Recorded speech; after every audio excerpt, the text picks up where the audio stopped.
You are now tuned in to the Conversations with Ms Yvonne show. It is such a pleasure to welcome you all to my show. Sit back, relax, because we're about to take you to another level. This show aims to entertain, enlighten, and educate the minds of our generation. Are you ready? Well, without further delay, allow me to introduce your host, me, Ms Yvonne!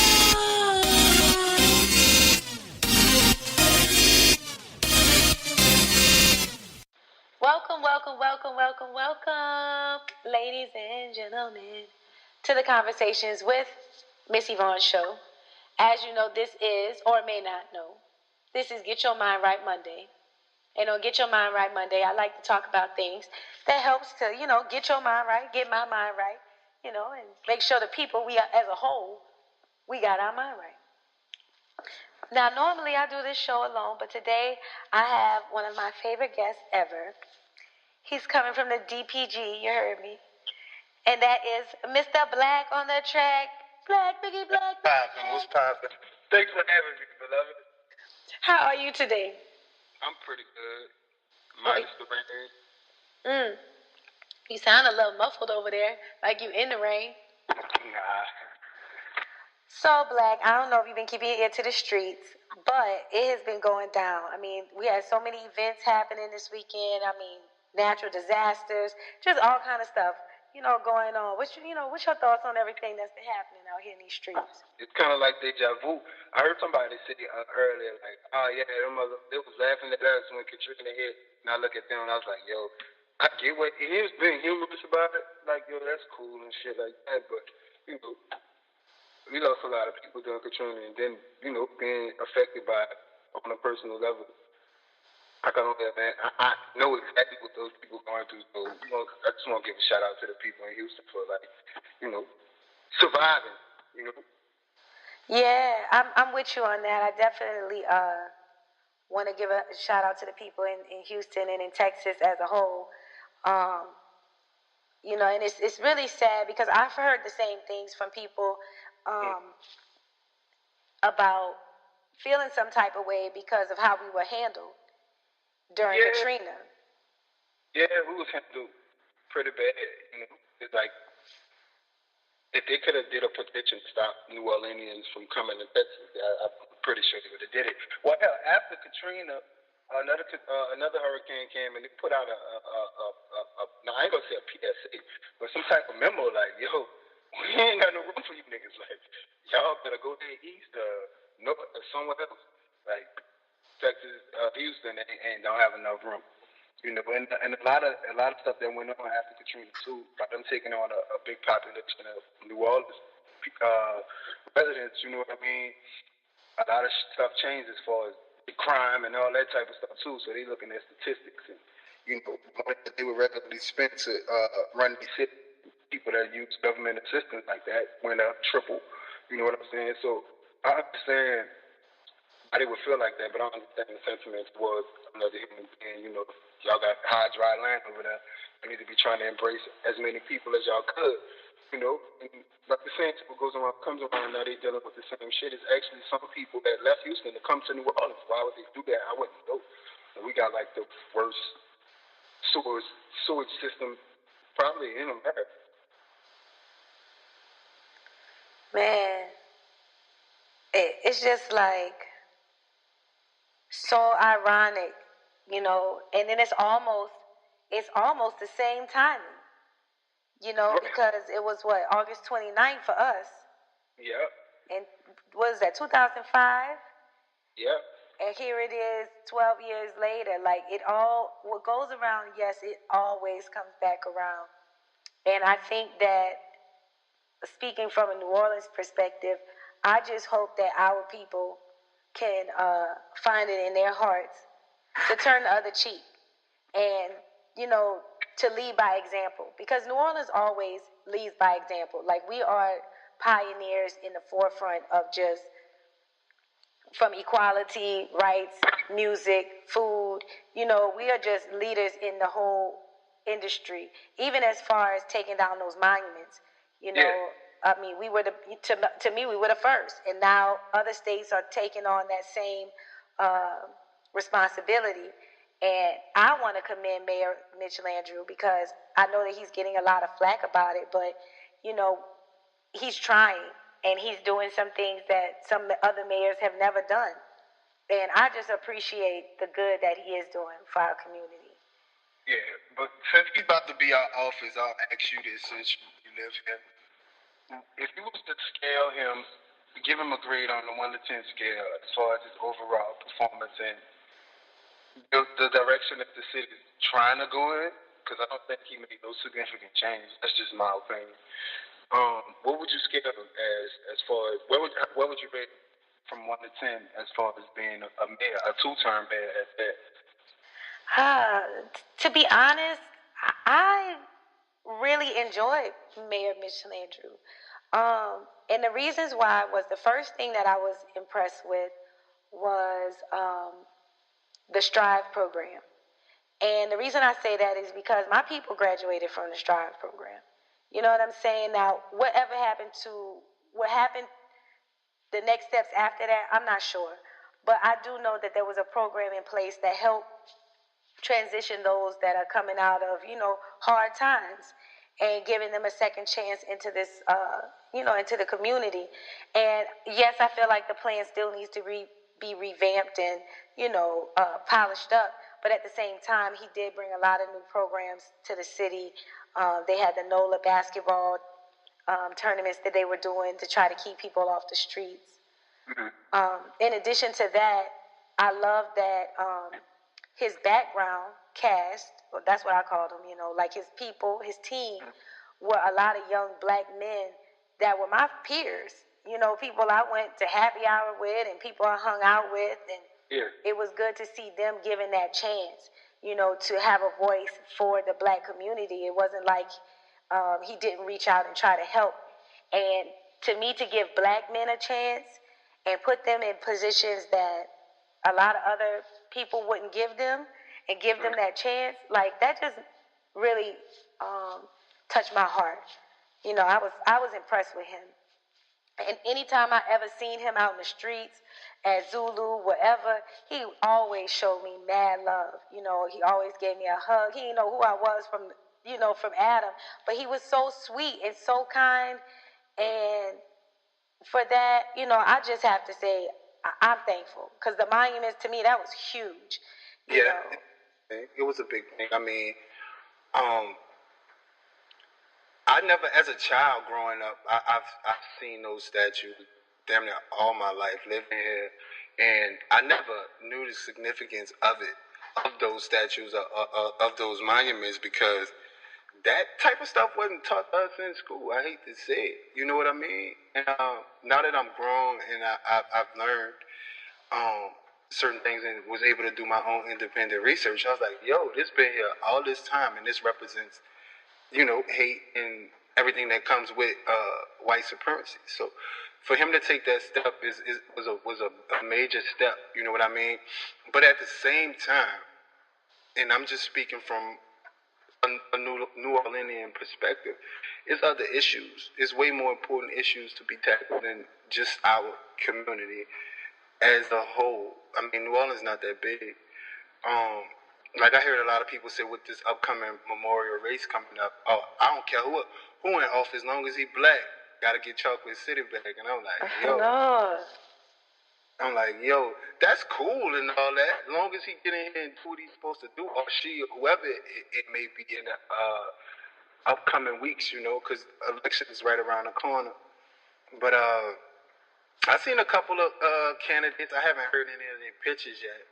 But I always hope the Monica, hope on the politician tongue. It never trickles to the ghetto. You know what I mean? They can see what they're going to do and put it on a platter and this, that, and the third. I actually want to see,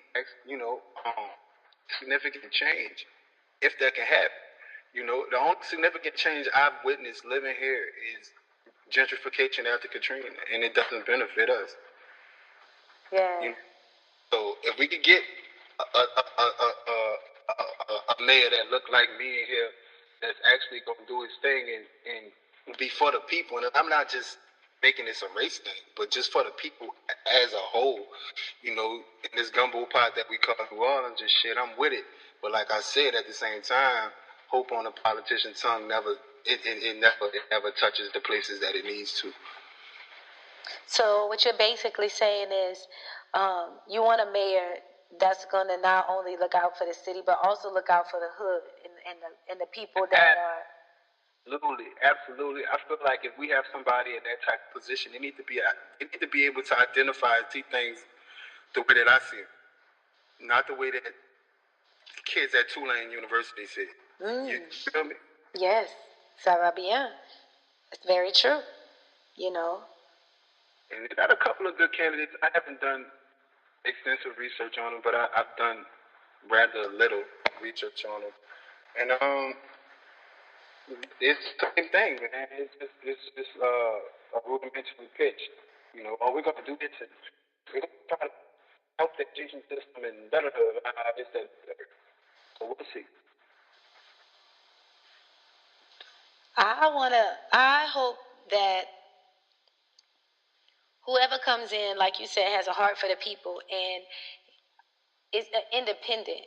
I don't want somebody that's, if the Republicans say do this, you got to do it, or the Democrats say you do this, you got to do that. Give us somebody that just care about people, no matter how much money they have or don't have, no matter what their social status is. Just come in, have a heart for the people, and look out for the people. I mean, you can't really ask for much more than that. And I feel like, maybe it's got to be somebody more common. We don't need somebody that's just so highly educated but with no experience. It's kind of like how, which I think, where you send people that's not of the culture into certain areas or schools, and then they realize, like, oh my gosh, it's hard for me to relate to these people because I'm not from here. I don't understand the lingo. I don't understand.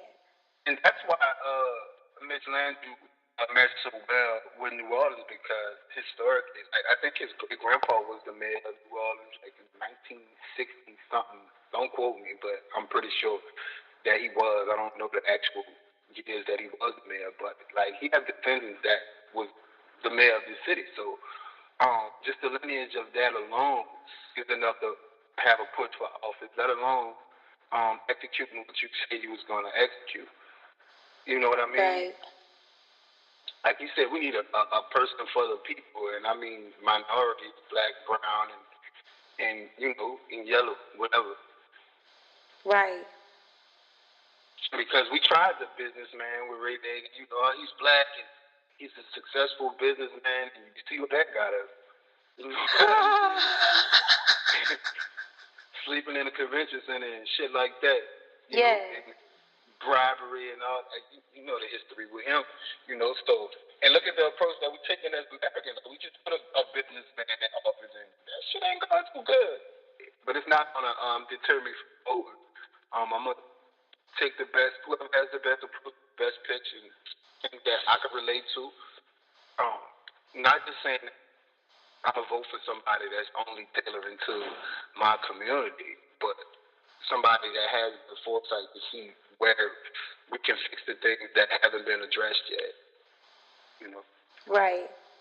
I mean, we're definitely going to need somebody who isn't afraid to disrupt the system. Kind of like what Trump is doing. Like, I know that people have a lot of complaints about Trump, but one thing that I do appreciate and can look at and say, wow, that's impressive, is that he's going in the White House and shaking stuff up. You know what I'm saying? People getting fired. He doing things that some presidents were too afraid to do.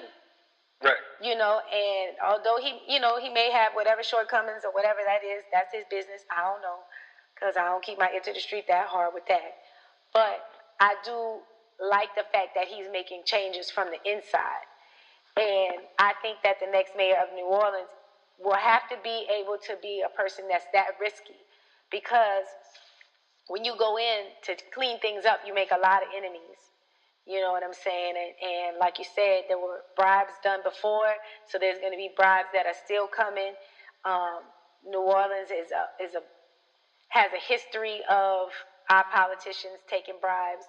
So if the next person that comes in has the type of integrity that's going to say no to bribes, I just hope that the city stands with them, because at the end of the day, the people who are handing out the bribes ain't going to take it too kindly.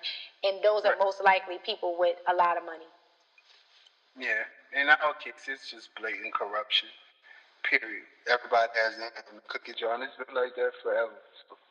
You know what I would like to know at the end of the day? What is so special about New Orleans that everybody wants a piece of it?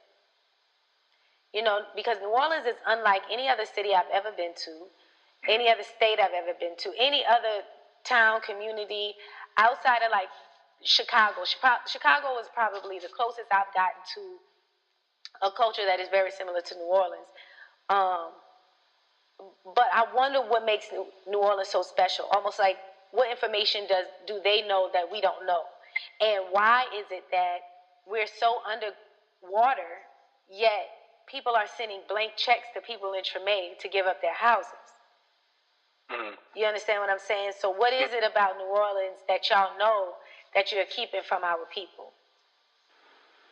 That's a good question. That's a very good question. I mean, I'm going to try to answer it. I think it's everything that we experience here. Like you said, it's nothing. It's no other place like this. For one, the diversity in the culture is rich in culture, and of course the ports. So a lot of these places that we look at as slums or whatever, it's actually prime real estate for people that can actually afford it. So you got to look at that too, and you also have port, import, export. I think. Here we have the second biggest port in the southern states. So a lot of commerce comes in and all of that type of stuff, which it leaves us at a disarray, because a lot of people are in a position to where they're forced to work in the tourism industry, because that's what brings the big money. So that's why you see motherfuckers that started being a waiter at 16, their first job, and here it is, 2017, at fucking 45 years old, and they still hold the same position, because you got to keep the tourism dollars coming in. You know what I'm saying? So I think New Orleans have a stranglehold on its individuals as far as black people. Now, as far as any other race go, it's a gold mine. I mean, you can't go nowhere to get this type of food. You can't go nowhere else and get this type of culture at the diversity that you can get it at, with a backstory and a history behind it. I mean, and I was talking to one of my partners the other day, and he was like, man, we ain't going to have shit. They take everything. They come in here for the culture, but once you take the people away, it's no more culture. At all.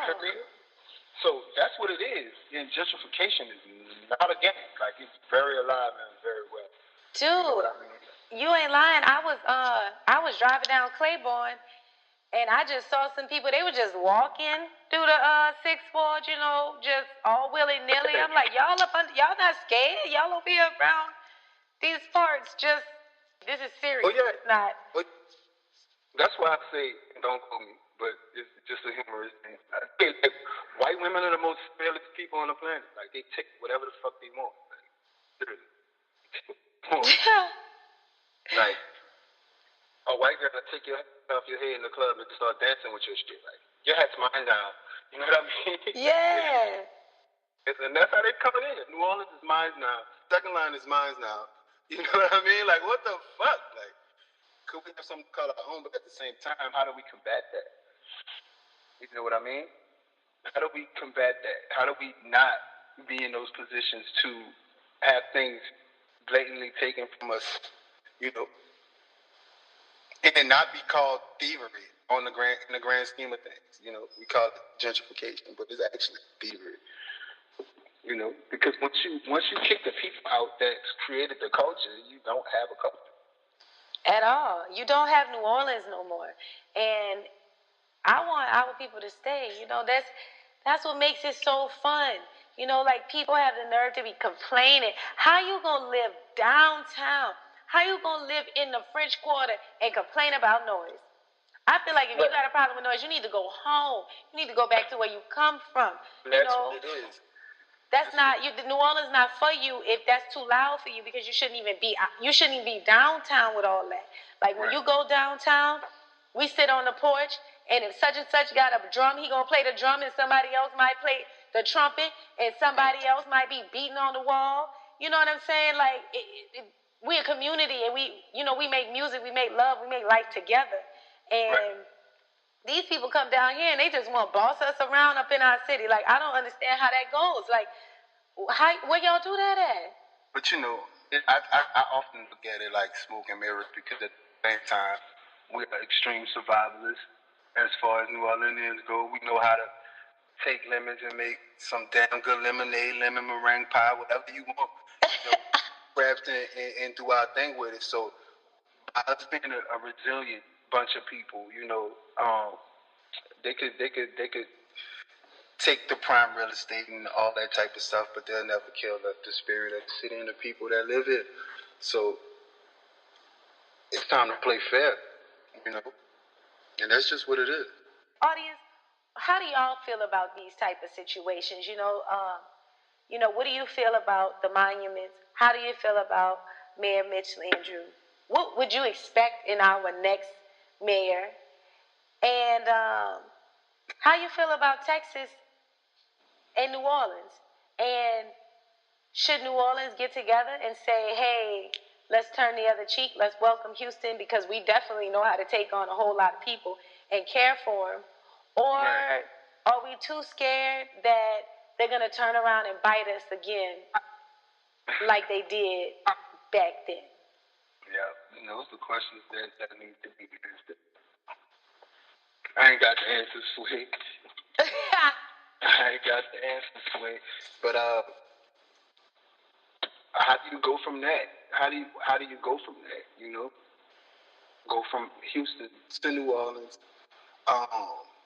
There's so much stuff going on right now. It's so much stuff going on, and it's easy to lose focus on the things that actually count. You know what I mean? Yep. Well, ladies and gentlemen, that's a wrap for us today. That was quick. Yeah. Today is all about getting your mind right. We just trying to think about it and get our minds right. What do we want? What do we expect? What are we looking for as a team, as a unit? How can we all come together and make a decision, make New Orleans a better place? Even if we can't make the world a better place, we can start at home. Go ahead. What do we deserve? Ooh, that's a good question. What do we deserve? And I'm pretty sure what we've been receiving, or what we've been lackadaisical about. And we're gonna see with this upcoming election and the city under a new chain of command. So it's gonna be interesting these next few weeks. It definitely is. But before we get out of here, I love that you just said what you said. And when you say we, what do you mean by that? I mean, everybody that stands under the banner of being a New Orleanian, it don't matter if you're black, white, Mexican, Latino, Filipino, whatever. A person that embraces this culture and loves this culture and don't want to see it diminish at the hands of people that's just willing to grab your culture and strangle it till it turns blue in the face. You know what I mean? Amen. So, what are we willing to do to preserve that and continuing this long journey that we've been on? You know what I mean? It ain't never been peaches for nobody here, other than the people that have assets and can purchase historic property and things of that nature. And with this upcoming memorial election thing, he's leaving a lot of things bust open, especially with these pumps and all of that. That stuff's been going on for years. It just so happened that we was able to find it out on Andrew's watch, and everybody try to point the finger at him, but he should be up on those type of things. You know what I mean? I understand, and I'm excited about where we're going. I feel like we're progressing, and even though we may be taking baby steps, we are taking steps in the right direction, and that I applaud our city for. I applaud everybody in New Orleans that, like you said, are under the umbrella of being a New Orleanian. Because at the end of the day, one thing about a New Orleanian, we stand our ground. And I don't care what they try to do to us. Hell no, we won't go. You understand? And it's up to all of us, each and every one of us, to stand up and have a voice and participate and get involved with making our city better. Because if you're sitting around and you're sitting back and you're just waiting for it to happen, it ain't gonna happen without you. We need all our players, we need all our warriors, we need all our men, we need all our women, we need our soldiers, we need our families. You know, we need all of us to come together and be one and work together. Like I said, we are gumbo. Yep. You know, so let's all get together and stir it up, baby. Let's stir up the pot. Let's make it work for us. Let's make a killer gumbo like we always do. Yes, indeed. So we hope we got y'all mind right today. Give y'all something to think about. You already know. So y'all be cool. Y'all have a blessed day. Get your mind right. Help get others' mind right. And at the end of the day, y'all just keep us in prayer. Y'all be cool. Be blessed. Be blessed. Shout out to Houston. Y'all take care out there. One love.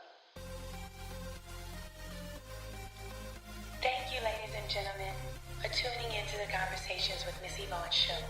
That wraps it up for us today. I hope you enjoyed our show. I'm a random person, so the information you're going to get is random. I'm from the South. I'm from New Orleans, but I've lived all over the world. So sometimes I speak broken English. Sometimes it's all together. But it's me, and that's what I plan to give you on this show. Me. To continue with the shows, you can visit www.MsYvonne, that's spelled MsYvonne.com. That will keep you up to date with all the hottest new material that comes out. It can be sent directly to your phone if you sign up with our email blast. So, keep rocking with us. Stay tuned. I really appreciate you as a listener. I value your time, and I appreciate any feedback that you give. I hope that you have a great day. Go out there, be positive, make a difference, and above all, do you. One love, one love.